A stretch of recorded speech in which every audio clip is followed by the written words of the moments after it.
You're listening to Last Word Radio, where you get the last word.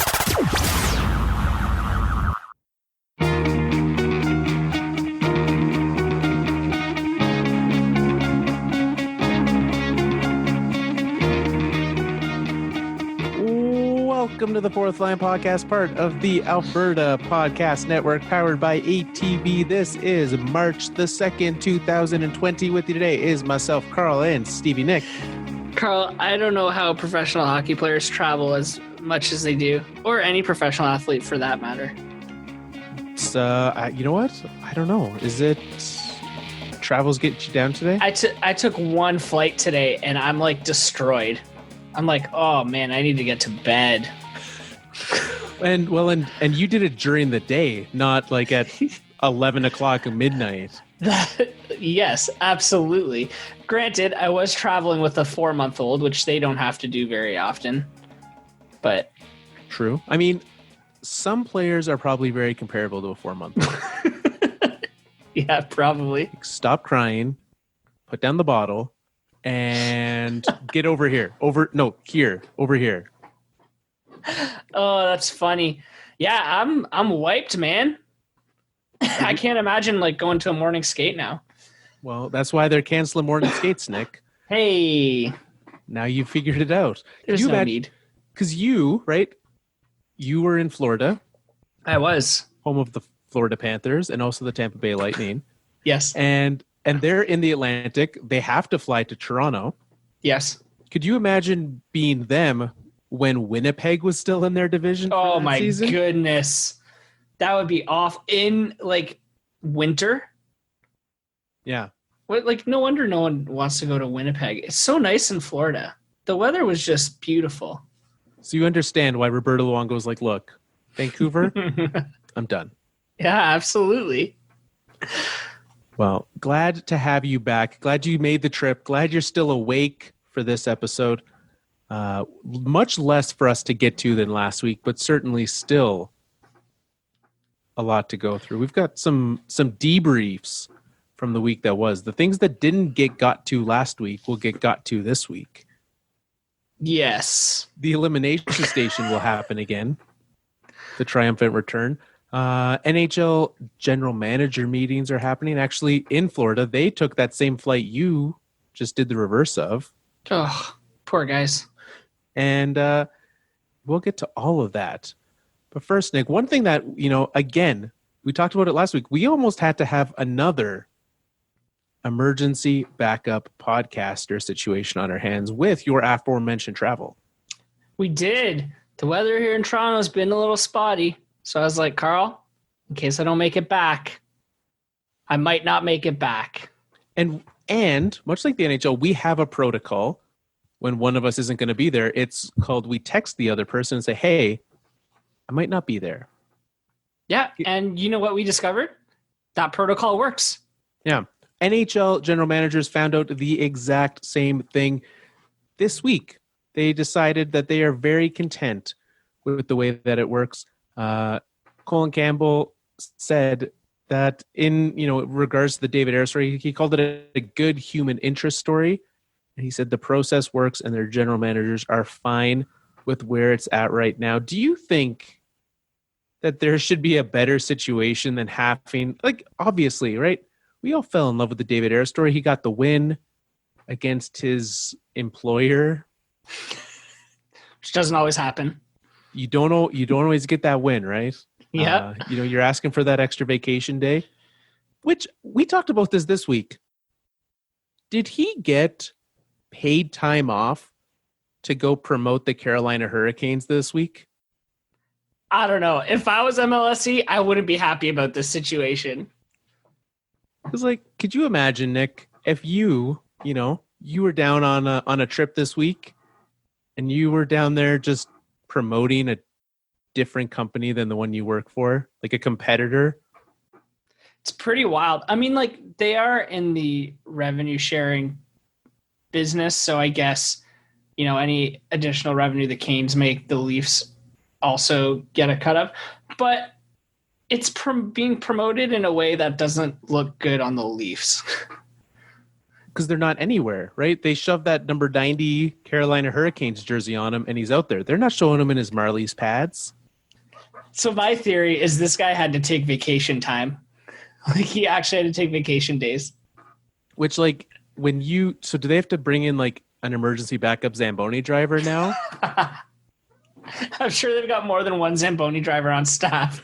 It's just only one of them can play goalie at an NHL level. Yeah, only one of them's the practice goalie as well. Which, I mean, hey, if you in this day and age of cuts and financial smartness, multiple talents is good. Yeah, absolutely. And did we ever hear if he got compensated or not? Well, I know that they did give him, because they sold jerseys, the Hurricanes did. Oh, that's right. They gave him a cut. They also made a donation to a kidney disease charity as well, on behalf of him. So he did get more than just what I believe was $500 for playing in that game, and his jersey that he wore, and the jersey. He also got James Reimer's stick from that game. Did he? James Reimer signed it for him, and there was another. I think Rob Brindamore signed a stick for him. Which, like, he doesn't even get sticks. I don't know. Rod Brand, who cares? Isn't James Reimer like his buddy from when he played in the Leafs? Yeah. You could get that anyways. Yeah. And I just want to know, like, whose stick Rod was signed. Like, is it like a Svechnikov stick with his signature on it? Because that'd be good. Maybe Ron Brandamore just has a bunch of his old sticks in his basement. It's true. He didn't even get, like, a new stick. No. It's just an old, and it actually just says Sakic on it. He just uses the Sakic curve.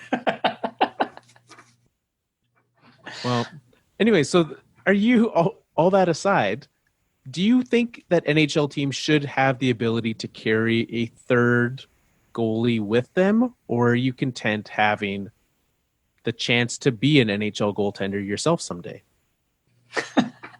I wouldn't even make backup status. No, I think 2 goalies is enough. How often does this happen? Yeah, right. Like, we have it happen a handful of times a year. And I think with that being the case, the fact of this extra goalie being someone who's not going to get time, not going to be developed, it just seems like a poor choice on the team's perspective too. Yeah, 100%. I'll tell you what I don't like about the emergency goalie procedure right now, though. It's provided by the home team. So in this case, David Ayres came in and he played as well as he could for the Hurricanes, but I feel like there could be a situation where you get a little iffy with how well the goalie's playing, considering he's playing against his employer. I think it should be a third-party goaltender. So, like, the NHL has to go out and find just a emergency goalie in every city? I don't know what that solution is. I think the NHL should figure it out, and the league should have to provide whoever that emergency goaltender is. I don't think it's a good thing for whoever the emergency goaltender is to be on the home team's payroll. I agree. And, like, we could have very easily seen him just start giving up goals instead of deciding he wanted to win the game. Yeah, 100%. And, like, look, you want to assume the best of everybody, and David Ayres in this case is actually a good person, and he played for the Hurricanes as if they were his team, which is great. But you never know. You'd hate to be in the situation where the guy ends up throwing the game or giving up goals just because he's playing against his employer or his buddies or whatever. Yeah, right? We've got someone who maybe David Ayres had grown up wearing Toronto Maple Leafs pajamas.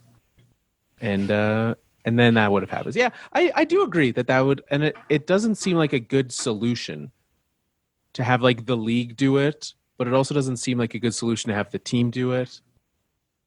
Yeah, I don't know what that solution is. I mean, like, look, they've obviously decided that they're fine with the way it is, considering how little it happens.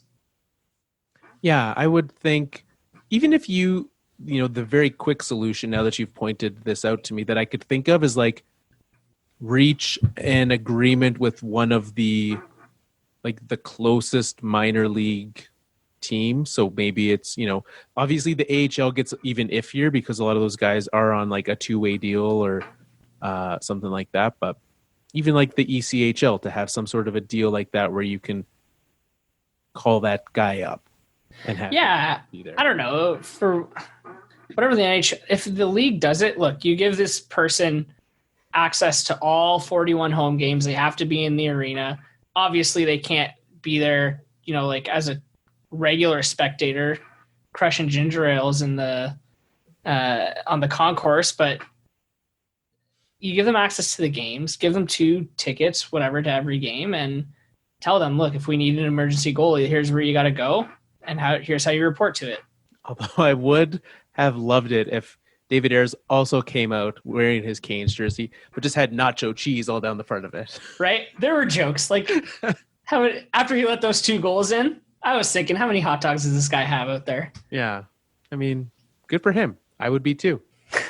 Right? Again, what are the odds? Yeah.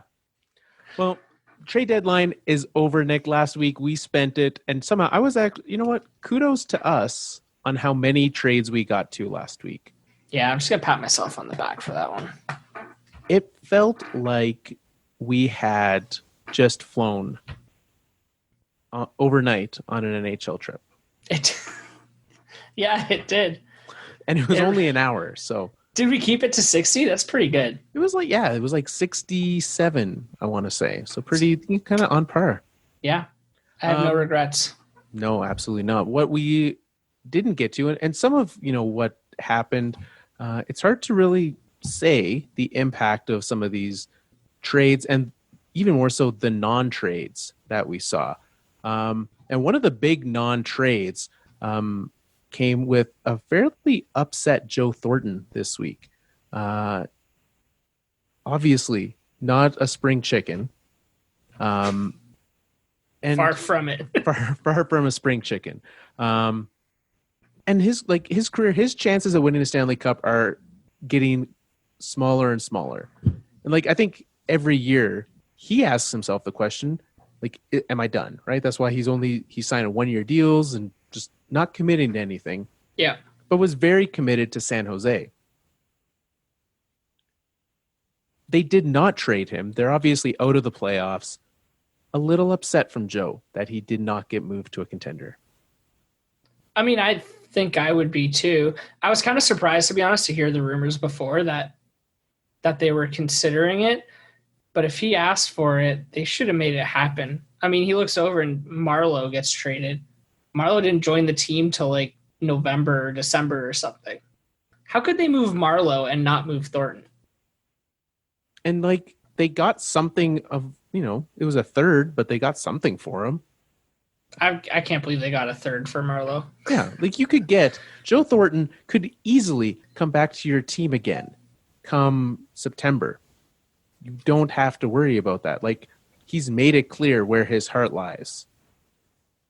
So do you think then that this is a case of the team wanting him around for the rest of the season, or is it a case of them setting the price too high and there's no market for him?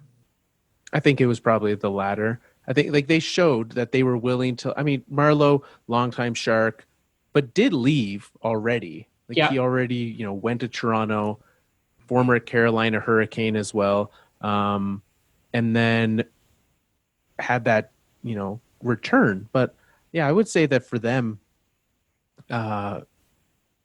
moving Joe should have been a priority for them, and that because it doesn't benefit them.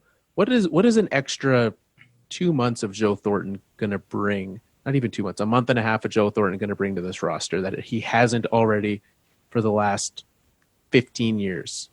Yeah, not much. And I just can't they would have at least, if they got a third for Marlowe, you can at least get a third for Thornton. At least. Even if you only get a fourth or a fifth, trade him. Yeah. Help him out. Do him the solid that I even think if they had done nothing, right? I remember the Avalanche traded Jarome Iginla ate salary and got a conditional pick based on like something garbage. Like they literally paid the LA Kings to take him because they were like, look, we're not going to make the playoffs. Here's a chance for you. I think they owed him that at the very least and couldn't do it. Yeah, it's too bad. I would have liked to see him go to a contender. Yeah. Oh, for sure. What any other followed aftermath from this past week that's really stood out to you? Any other what? Followed aftermath? Fallout / aftermath. Oh, Fallout. Fallout. Sorry, I thought you said followed. Woo!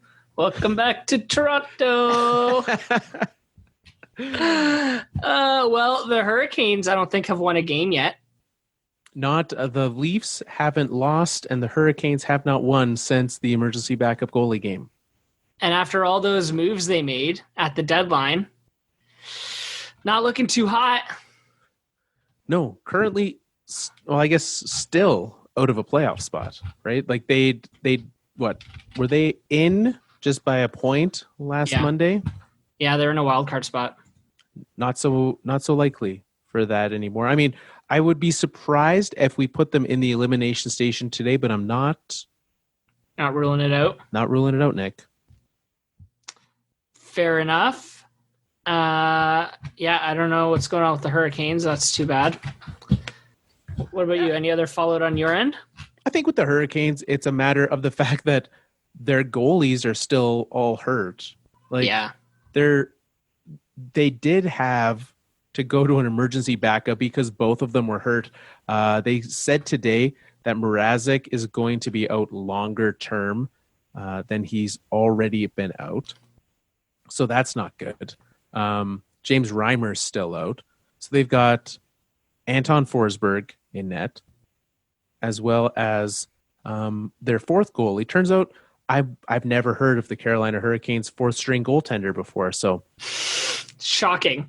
Yeah, surprisingly, that's not a thing that I'm well versed in. So that's my biggest issue is you have, new players, you're trying to get them integrated all while having your third and fourth string goalies playing for you. Yeah, just terrible timing on those injuries for the Hurricanes.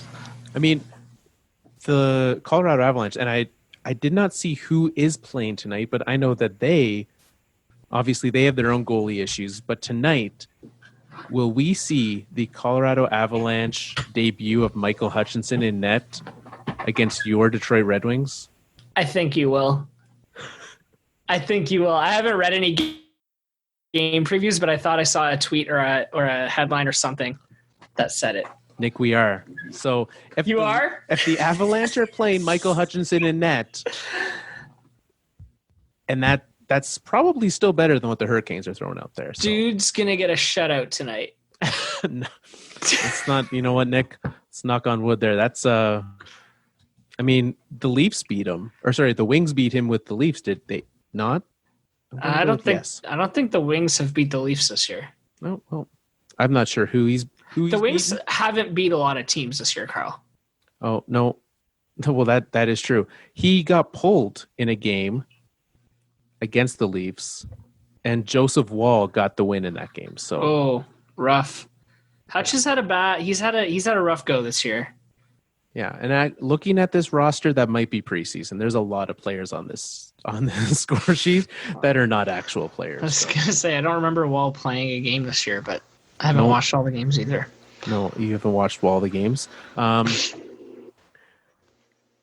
So there's Carolina, right? That's a struggle for them. Toronto doing much better, looking like an actual playoff team with barely any defensemen.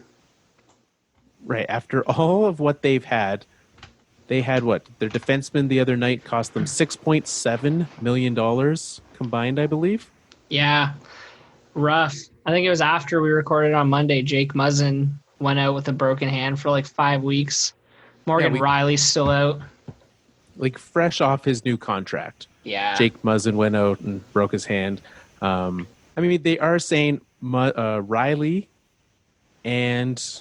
I mean, depending on how desperate you are, Cody Ceci are both going to be back before the end of the regular season.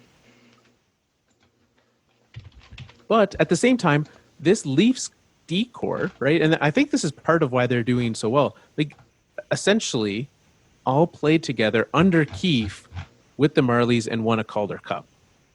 Like, they've been able to do this, and that's why, like, sure, on paper, individually, they're not that great, but it's not the usual bringing up a bunch of new people. Yes, but counterpoint, the Leafs forwards are scoring. Like, the last 3 games, they've scored 4 or more goals.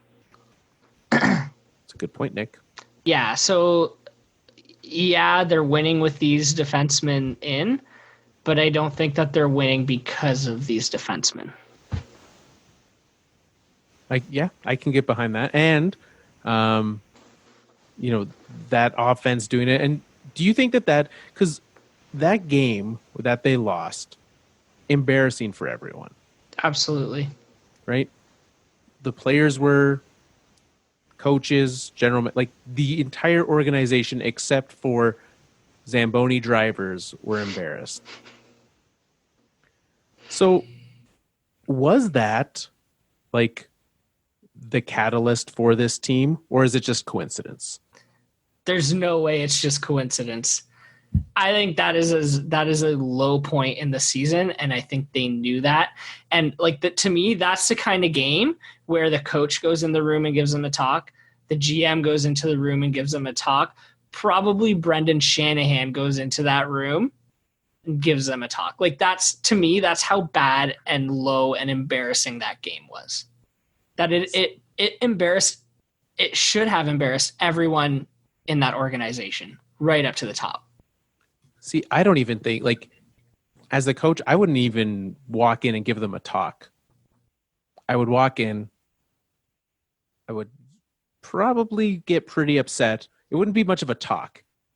It'd be more of blowing off some steam. And but if you need to know what that coach has to tell you after that game, like, sure, maybe take the takeaways of how you could play better, sure, but like, he's disappointed. Oh yeah, I don't think the talk was around strategy. No, hardly. Yeah, that was let's unbutton the top my collar button here and really let loose. Now, I would you say the general manager walks in. I would be very interested because, like, Kyle Dubas, a very gentle person. I haven't met him. Maybe gentle is not the most accurate of descriptions. Like, he's not heated. I don't know. I've heard just like anecdotally that he's got a bit of a temper. Okay, well, there you go. Less gentle than I thought. And ever since I heard that, watch him now on TV in the box when things are going wrong. He does look calm and collected, but you can almost feel the anger rising in him. He's seething. Yeah, I don't know how to describe it visually, but you can feel it. He's got a padded room somewhere in Scotiabank Arena where he just goes and lets loose. Yeah, absolutely. Well, okay, well then I just like the speech that I would give if I was him, because this was pre-deadline. I'd be like, all right, who wants out? Yeah. One of you's going. You're playing like you don't want to be here, so just, look, let me know. We know Mitch Marner's really good at writing lists. Just get everyone to write their list of who they think should be traded. I want 3 people per player, and I expect it on my desk tomorrow morning. So that brings up a question I have. With this, like, recent, the last 3 games they've played pretty well, but, like, was Mike Babcock the issue with this team? Looking back now? I mean, they've played differently and better under Keefe. I think some individuals certainly have. I think someone like Tyson Barrie's been given a lot more freedom to play his game under Keefe than Babcock. Yeah, agreed. And it still hasn't been that great for Tyson Barrie. No, he's had a rough go this year. But I don't know if now that this is all kind of playing out, I don't know that Mike Babcock was really what was holding these players back. Well, I think this game in particular shows that these players are fully capable of playing down to any level of competition. Yeah. And it does take, Mike Babcock was not able to fix that and help them to reach their full potential. And Sheldon Keefe can't some nights either. Yeah, absolutely. So I don't know. And I know that they have, the last 3 games, they've, I would say, solidified their playoff spot a little more, especially with how Florida and Carolina have performed. But I still think if somebody asks me, are they going to go deep in the playoffs? It's not even a question. The answer is no. Well, because you look at who they have to go through now. Certainly, if it holds as it is, and there's no reason for me to think in that Atlantic division that it won't. Right? Tampa currently 7 points back of Boston with Steven Stamkos, long-term injury again. Yeah, not great. So he's not going to be back by playoff time. It's looking like late first, early second round at the earliest for him with the time frame that they've given. Is this Leafs team versus a Stamkos-less Bolts team? Can they do it? Because the Leafs just beat Tampa this week. Yeah. I mean, they did, but it wasn't if you run that game 7 times, I don't know if the Leafs win 4 of them. It was just one of those you got lucky games. They didn't get lucky, but I think they started off slow. As they do, I think generally the Leafs lack a little bit of intensity, and they lacked it there. But you put that in a playoff environment against an experienced core like the Tampa Bay Lightning have, I don't give the Leafs a chance, even without Stamkos. Then that's the thing about this Tampa Bay team. They can go far without Stamkos. Well, they've done it in the past, right? They've shown that they can do it. He is not a necessary piece. However, you talk about the Leafs being a team that can have some slow starts. I think back to Tampa against Columbus in the playoffs last year, and that was what they did. They just repeatedly kept not getting going versus that team. So it might just be if they do meet in the first round of the playoffs, which is looking pretty likely that they will, this could just be a matter of which team can get going first, wins each game. Yeah, could be. I mean, I hold that Columbus series, though, to the same standards that I hold that Leafs-Carolina game. That's like a low point, an embarrassment that you learn from and you never repeat. I do not think the Lightning are going to have a repeat of that this year. They're going to win the Cup. You heard it here first, folks. Let's move over to the Western Conference and take a look at some of what we have going on over there. Because, Nick, I sat on my couch this weekend watching hockey, and particularly last night, I got a little bit nervous as the Washington Capitals started to not collapse, but they let the Minnesota Wild, who previously to that game had won, I believe, 4 in a row. They'd won 3 in a row. They'd won 5 of their last 6. And I looked at this Wild team and I said, are we going to have to pull a team out of the elimination station? I was worried. Come on. I was worried, Nick. No way. Anyways, I'm thankful. I know they just beat the Red Wings 6-1 last night, but no way. Well, they beat the Red Wings, right? And so, less impressive. They beat a very struggling Vancouver Canucks team as of late. They won 2 games against the Jackets, and they beat the Oilers. Losing the 6th game in that 5 of 6 was to the Stanley Cup champion St. Louis Blues. Okay, let's look at this. I'm pulling up the standings. Wild card. Okay, Minnesota Wild have 71 points. That's only 1 point back of the wild card spot. No, I would still no. I would put my money on Nashville, Winnipeg, and Arizona before I ever bet it on Minnesota.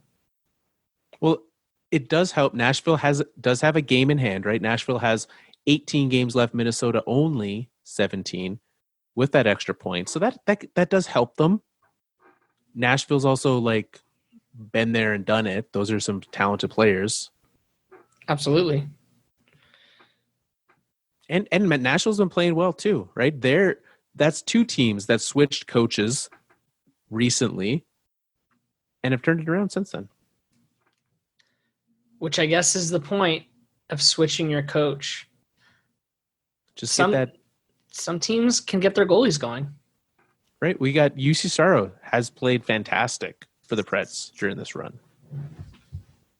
So, and that's a guy that like now they can comfortably, I think this will be his net moving forward. I don't see Pekka Rinne into next year. Yeah.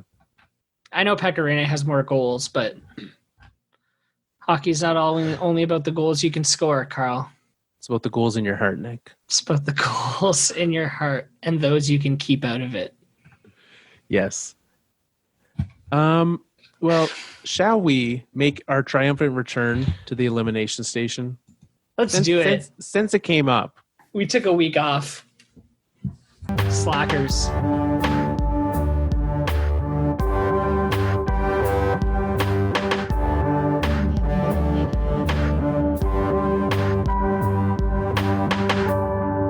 Elimination Station.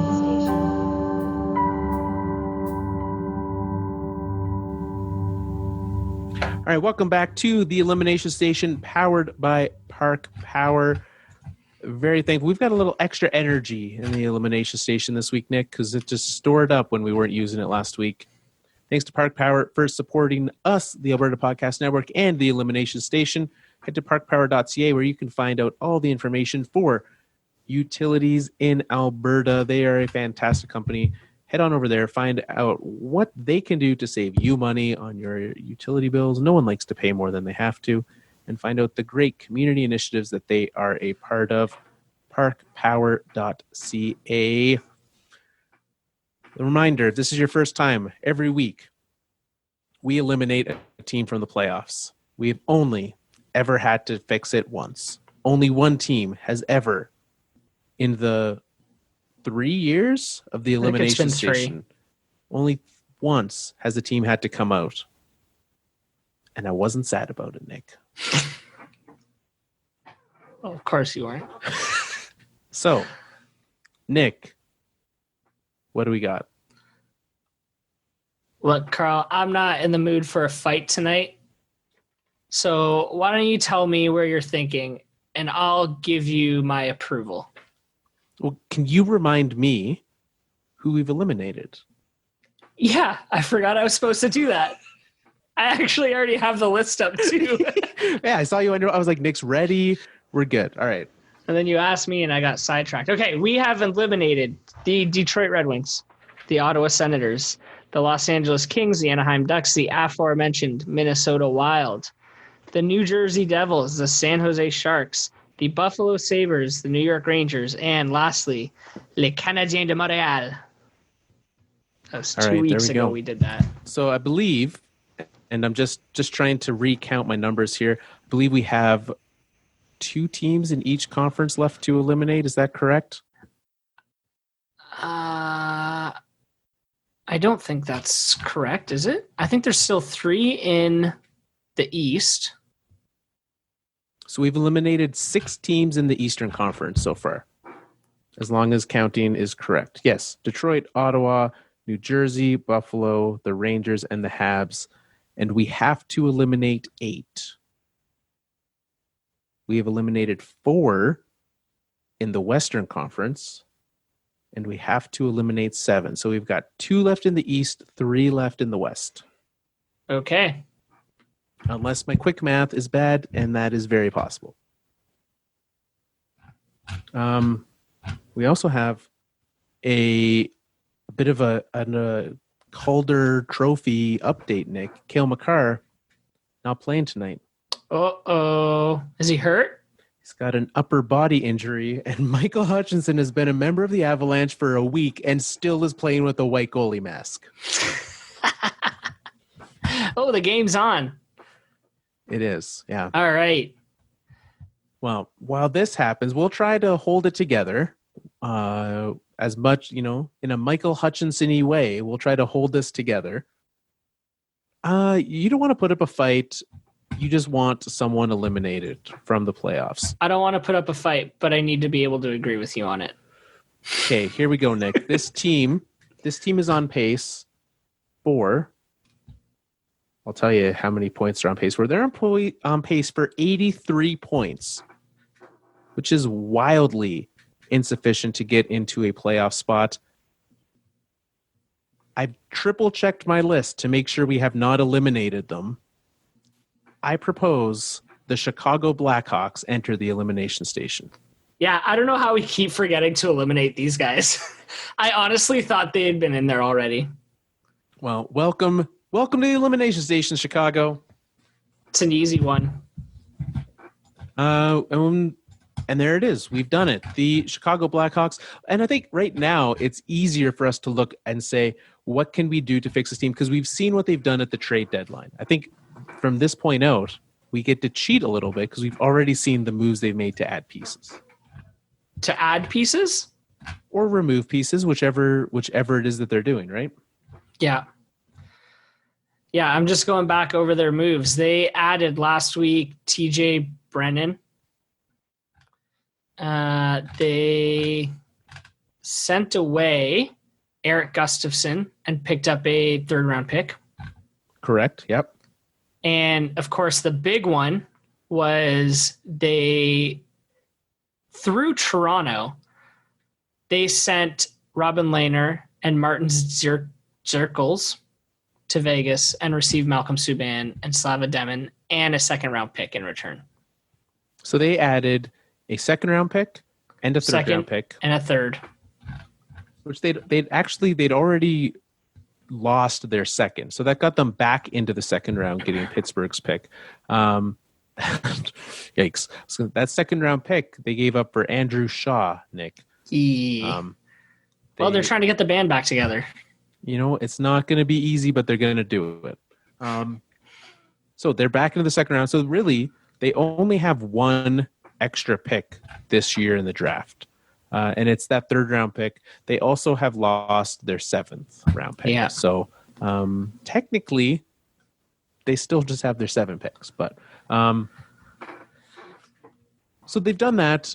I'm surprised that there was not a lot more that they could do, right? Like they traded the more valuable of their 2 goalies,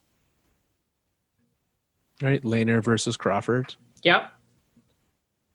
Crawford's the only, shockingly, for a team with, maybe it's not shocking, for a team that's this bad, there is one unrestricted free agent on this team next year, and it's Corey Crawford. Yep. Wonder how long it's going to take for them to extend him. I mean, he's not going to be making the $6 million he's got, but you got to think Corey Crawford's back next year. I think so. But then, is he your starter? Or do you hope Malcolm Subban turns into a starter? I feel like that ship has sailed, hasn't it? I would think so. I think Malcolm Subban's a fine backup, but he's not my starter. No, I would be very content with him as my backup goalie. So we've got that, right? But what else is this team going to do that's going to help them get better? Because you can't just show up next year and be like, well, we've all gotten a year older. Here we are. Like, what is the solution to fixing this team? They're going to add Dustin Byfuglien. They're really getting the band back together, eh? They want the band back together. It wouldn't surprise me if they did. I mean, if he decides to come back, it would obviously be for less money and probably for less term. Would it be a bad move for them to sign him to 2 years? I don't see why. No. Depending on what the cost is. Yeah. What was he making in Winnipeg? $6 million? Yeah. You got to think it's at least like half of that. I don't know. Well, if he's making, so let's say he makes $3 million, that leaves them with slightly less than $7 million to fill out the rest of this team. What do you mean fill out though? Like, what do they need to fill out? Well, they need a goalie. Corey Crawford, and he's not going to cost $6 million.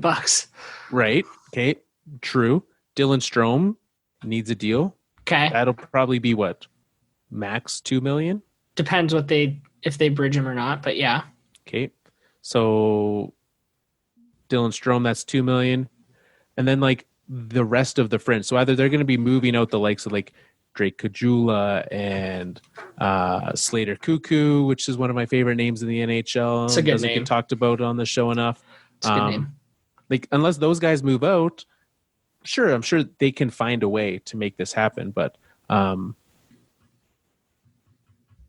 just think that there's got to be something bigger done. Maybe trade Andrew Shaw away again and try to get some picks back. What are you going to get for Andrew Shaw? Montreal got a second, a third, and a seventh for him. Yeah, because Chicago really wanted the band back together. He's not part of any other bands, Carl.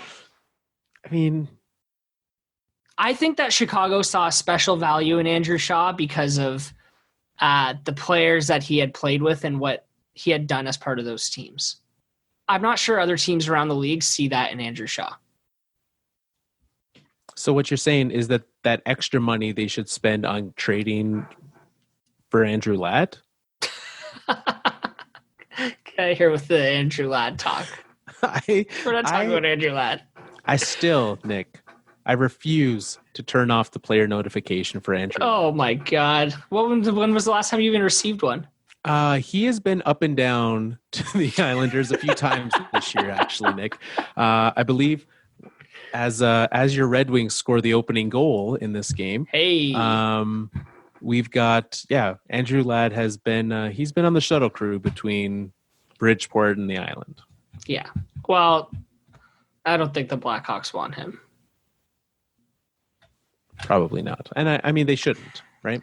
But so you literally so are Blackhawks fans just gonna, we're just riding this out and just gonna grind it into the ground and do our rebuild that way? But do you think that's where that team is? I'm not that pessimistic if I'm a Blackhawks fan. This is their second year in a row of this, though. What is your hope for them to turn this around? And all of a sudden you have a Blackhawks team that can't make the playoffs and then suddenly jumps up, gets really good and becomes a cup contender out of nowhere? Let's say the Blackhawks don't think about dollars or contracts, but let's say they add one top four defenseman and they add a legit number one goalie in his prime. Does that put them into playoff position? Sure. Yeah, I don't I think can see that. This team is, their star players are still good. They have a little bit of depth. Their young players are going to be very good. They've had some high draft picks. I don't think they're in that bad of a position. If they could find a way to get rid of Duncan Keith, which they'll never do. I mean, Brent Seabrook's the one they got to get rid of. Yeah. Either one of those guys. You're in a position where you can now go out and get a top four defenseman. Because that was going to be my next question. Yes, this team probably is a playoff contender with a number one goalie and a top four defenseman. But I feel like there's a lot of teams out there that be asking the same question. It's where are we going to just go get those two things? Easier said than done. Go to the Leafs practice facility. Yeah. Have they tried their Zamboni driver? Because desperate times, Nick. Desperate times. I don't know. I just I look at this roster and it's not that hopeless to me. It's not how I look at the Minnesota Wild roster and I'm oh man, these guys are not in a good spot. So let's look, Nick, because you mentioned a top four goaltender. So let's say that the Blackhawks don't re-sign Corey Crawford, or do, but at a smaller dollar number. Here are the goaltenders available for free agency this year. Okay. Number one, and I think this is a very interesting number one, Braden Holtby. Okay. And I guess I should pose a question for you instead of just listing off players. Yeah, what am I doing here?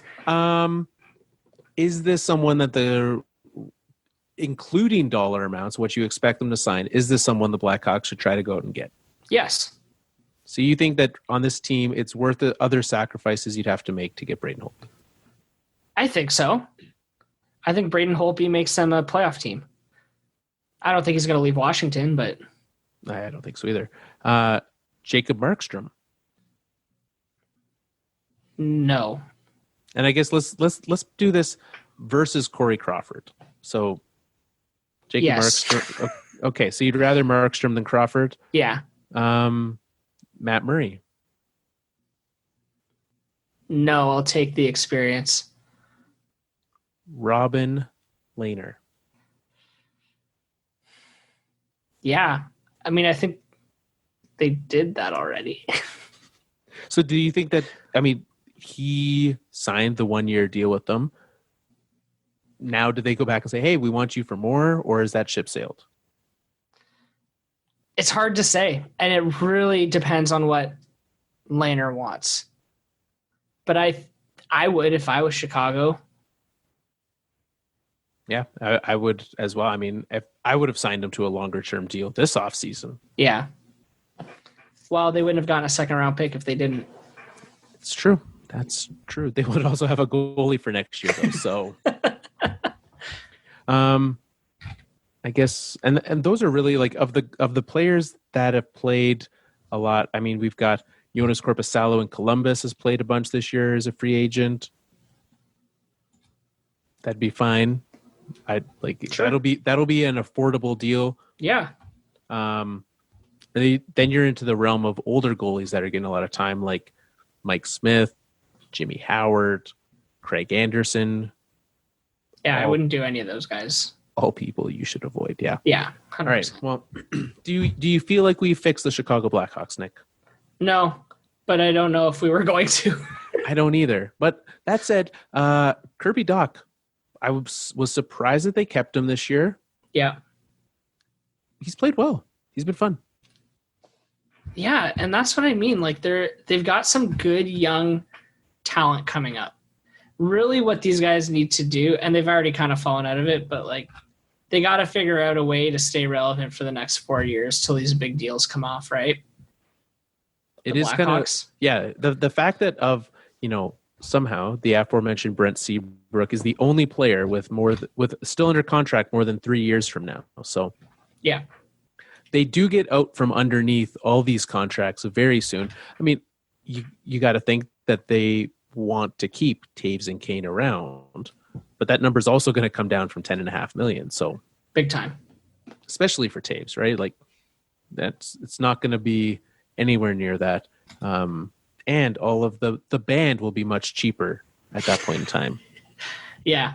They'll be out of they'll be done with the arena tours at that point. Yeah, they'll be playing casinos by That's that point in right. time. So maybe they'll get a Vegas show in like 20 years. yeah. But, until then, you can find them at your local casino or community theater. There you go. Well, Nick, one thing that's interesting, and I kind of want your thoughts before we get to our Pavel Bure's. This week has seen a lot of things, and obviously, this is not something I ever thought we would be talking about on our show. The coronavirus, Nick. Oh, that's a fun one. No, it's not fun. It's not, but it's interesting that this is a thing that's even a possibility to talk about. Yeah. So this week there have been a number of things, right? There's the initial talks of the 2020 Olympics in Tokyo. Yep. They have set a timeline and later a plan for them to decide if they are going to cancel the games. Yeah. And we have seen a number of tournaments already get canceled from the IIHF. Yes. So with that and with some of those things happening, like, do you think from, the NHL and their ever questioning of do they go to the Olympics with them having to make a decision, and these talks happening. Do you think this has any impact on any of that? No, I don't think you let something like this impact a decision that's going to come into play in 2 years' time. Wait, when are the Olympics? Yeah, it would be 2 years' time. Yeah, in 2 years' time. Yeah. Because we've got 6 tournaments canceled so far, 4 under 18 men's tournaments and 2 women's tournaments. But these are tournaments that are happening like right now. Yes, current tournaments. World Championships will be happening. Those start up in April, right? Kind of right when the NHL playoffs start. Yeah. And that's kind of the big ticket on the chopping block for this. If you were them, what would you be doing right now? Monitoring the situation very closely. Me personally, I'm not big on hitting the panic button. I'm just watching and I'm listening and I'm consulting. But if it gets to be like, when did you say this tournament was? Mid-April? Yeah. When I Google it, it brings up the information for the Div 4 tournament, which has already been canceled. Yeah. So, and that one was slated to happen in May. So they canceled the 4th division, and that's a tournament happening in Slovakia. And that was supposed to be happening in May, and they've already canceled it. Yeah. Yeah, so they're like I'd be making a decision in the next 2 weeks here on whether we're doing this or not. Like, there's a lot of things that need to happen between now and the start of that tournament. Yeah, and actually they're burning money right now. Absolutely. Correction. The main tournament is happening in Slovakia. This Division 4 tournament is happening in a place that I don't know what it is, Nick. Okay, here's a new game, a new geography-based game. Which one of these words is the city it's hosted in, and which one is the country or maybe province? All right, here we go. This tournament was being held in either Kyrgyzstan or Bishkek. Which one is the city? I feel like Bishkek is a city. Congratulations, Nick. You are today's winner of Fourth Line Podcast Geography. And the other one that you said, was it a province or a country? It must have been like a province or a state. It is I believe, the country. Bishkek is the capital of Kyrgyzstan, I'm going to say. I've never heard of that country before. Yeah, me either. But I mean, maybe you might know it as Kyrgyzia? Nope. Do you know it as the Kyrgyz Republic? I don't know. Okay. Do you know Bishkek has had other names as well? Do you know it as Pishpek? I don't know. Or Frunes? Oh yeah, Frunes. Yeah. Well, there you go. So that's where it's going to be, in Frunes. I'm totally lying. Yeah, I'm well aware. Okay, good. Anyways, now we know that Bishkek not hosting this tournament. So we'll see if they're already canceling some of these things, and it will be interesting. Obviously, number of international tournaments already being canceled because of this outbreak, and it'll be interesting to see the impact that it has on the hockey world moving forward. Yeah, I mean, safety is first and foremost. So if they, for some reason, feel like it's not going to be safe, then they just won't do it, which is the right decision. Absolutely. Well, what's the sense you get? Because, like, I assume that the IIHF is not an organization flush with cash. No, I don't think that they are. Yeah, I would. So I think that's a important thing moving forward as well. It's kind of thinking of what sort of limitations does this put on them moving forward? Because it's not like they're making their choices based solely on ticket sales. There's no like owner of the IIHF. that's putting these, footing the bill for these things. So Yeah, that's right. I mean, I would assume they have some form of insurance on it too, where if they need to cancel it, they get a chunk of cash back. But it's still, you're playing with lots of money here, putting these tournaments on. very true. While looking into this as well, Nick, though, the bigger issue that could have a direct impact on the National Hockey League is not these tournaments, Nick. Did you also see this little tidbit as well? Which Bauer, heard of it? I have heard of them, yeah. CCM and Bauer, their factories are in China. Yeah, I heard about that equipment, right? So there's a genuine concern, especially sticks, right? Like that's the one you're burning through sticks pretty quickly. Yeah. And so there is, I mean, like a lot of places out there, kind of supplies and things showing up in due time could become an issue. We might have that right here in the NHL. Yeah, I think they're already starting to experience delays and feel a crunch.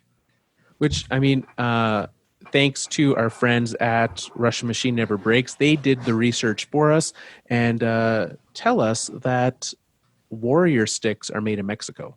Oh, well, there you go. So we might see a bunch of people switching stick manufacturers real quick here. That will be interesting. Yeah. And they have said that they are able, if needed, to meet the demand. So we'll see. Neither of us are doctors. I think that's a well-known fact, Nick. If it's not, it should be. Right? And so who knows what will happen. But certainly just a thing to keep an eye on moving forward here. Yeah, pretty interesting. Yeah. All right, Nick, let's pick. We've got our must-watch, our Pavel Bure must-watch games of the week, our thing where we pick the must-watch games of the week. Tonight's must-watch game, there's only 2 games on the schedule on this Monday night, and I think we both know that it is this tied-up 1-1 Avalanche Red Wings game is the game to watch. Absolutely.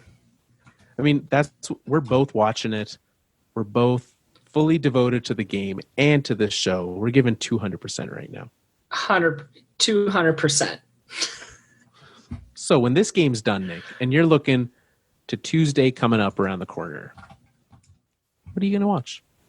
I'd probably go with Edmonton and Dallas for the only reason that we're making people watch Colorado Detroit tonight instead of Edmonton.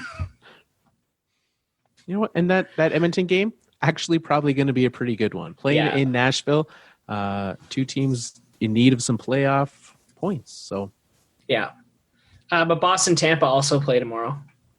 Boston Tampa, that will be a good one. And I mean, if you're looking at the Nashville game tonight being left off, Nashville and Minnesota, that wild card fight happening tomorrow night as well.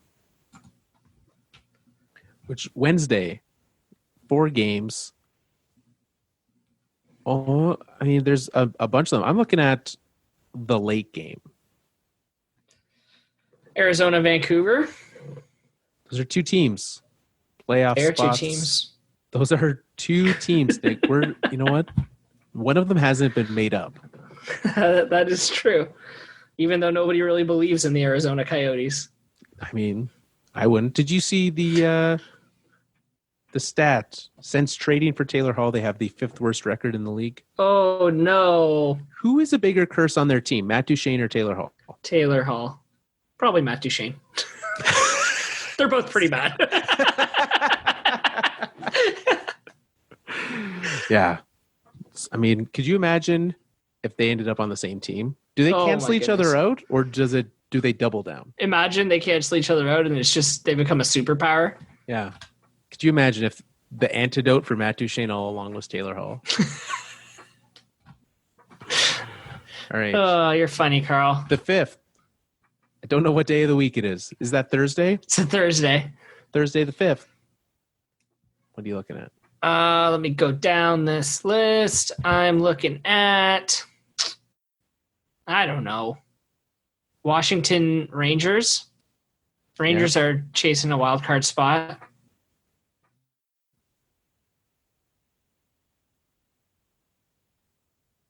I mean, yeah, we We have eliminated. You're right. We do have Florida trying to stay in it against Boston that night as well. It's a division game. That's a big game. Big game. Also, Carolina Flyers, another in-division game with a team on the outs trying to get in. Friday, March the 6th. I think Colorado Vancouver would be good. Probably the best game that night. Maybe Vegas Winnipeg would be good too. Yeah, I mean, there's this week, and as we get closer to the end of the season, we're going to start having more and more in-division matchups, which are going to highlight some of these, right? Like Arizona, Calgary, another good one. Vegas, Winnipeg, another good teams. Trying it in Saturday morning, Nick. I'm very happy that we get this one on a Saturday morning. Which one? Carolina and New York Islanders? I mean, sure. Yeah. But also Washington and Pittsburgh. Yeah. That's the game that's the early game that day. And for the second time this week, we get Tampa and Boston in the evening. That's the primetime game that day. And only one late game. So if you want a late game, you get to pick between Columbus, Edmonton, or going to bed. I'll see you Sunday morning. Where you'll wake up bright and early and watch the Hurricanes and the Penguins. Probably. Yeah. That'll be a good game. Good game there. We've got the evening game, for some reason, the second Sunday in a row of Columbus, Vancouver. Yeah. Well, there we go, Nick. And then Monday. That takes us to Monday. Where there's, it's a great night to record a podcast. Yeah. Absolutely. I mean, we do have the Battle of Winnipeg, Arizona versus Winnipeg. That happens that night. That's about it. Yeah. All right, Nick. Thank you very much to everyone for tuning in. For a second, I felt like I was going to thank you. You can once in a while. That would be okay. Sorry. Well, thank you for making it back, Nick. Thank you to our listeners for tuning in. Thank you also to the Alberta Podcast Network for keeping us around. If you want more fantastic shows, head over to albertapodcastnetwork.com, where you will find out, one, all the great sponsors of the network, but two, the great shows. And that's really what makes this special. And as I look into this and into the future, I would say that you should probably tune into the Cross-Pollination podcast. And you know why I say that, Nick? Why? Well, because I was on their last episode. Hey! And so if you want, it was an episode of people who used to work in the oil and gas industry in Alberta who don't anymore. And so I was one of those that they talked to, and you can tune in and find out, I don't think I talk about hockey at all. I talk about much more professional things. So tune in there. You can find them at Cross Poly with 2 L's. Yep, Poly, like pollinating. I was going to say like politics, but it's not a politics podcast. So don't use it like that. But nation, like the country. So Cross Poly Nation. It's a good show. Tune in there. They won, Nick, Best Outstanding Business Series at the Canadian Podcast Awards. So unfortunately, I'm only going to make that harder for them to repeat his chance. Look at you showing up on award-winning podcasts. Hey, sometimes they let me sneak in. Well, Nick, and you can head to thefourthlinepodcast.com and find out more about the show. You can find all the places where you can listen to us. You can send us an email. You can tweet at us, Facebook us. Our Instagram's over there. It's not really used, but it exists. And you can subscribe to the show so that if this is your first time, you can find us again next week. So head on over there. Thank you very much for tuning in. And until next week, it's time for us to wrap up another Fourth Line show. I know what you're thinking. You don't want us to go. Joe Thornton will probably never win a cup. And I don't have a rhyme, so I'm gonna just shut up.